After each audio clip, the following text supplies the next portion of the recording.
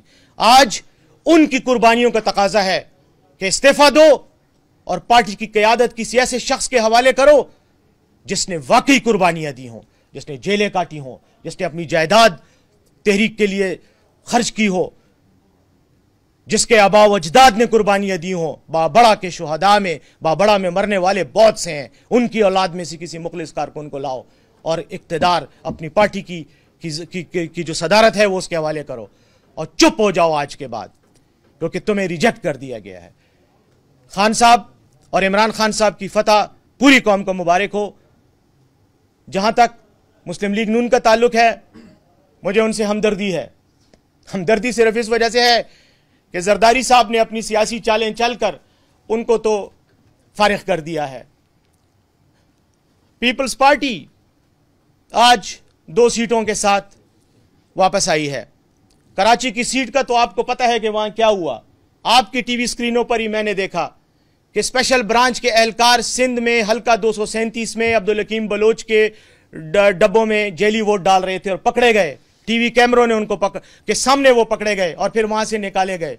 کارروائی تو ان کے خلاف یقیناً اس لیے نہیں ہوگی کہ انتظامیہ نے ہی ان کو بھیجا تھا، لیکن چلو پھر بھی چند ووٹوں کے مارجن سے پیپلز پارٹی کا امیدوار جیت گیا. کوئی بات نہیں، انشاءاللہ آگے آنے والے وقت میں پاکستانی عوام اب مزید باخبر ہوگی، مزید الرٹ ہوگی، مزید محتاط ہوگی.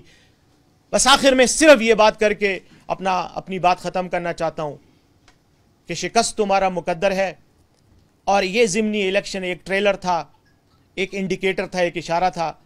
اب اس عوام کی جان چھوڑو، استعفیٰ دو، فوری طور پر الیکشن کرواؤ اور اقتدار ان لوگوں کے حوالے کرو جن کو پاکستان کے عوام منتخب کریں.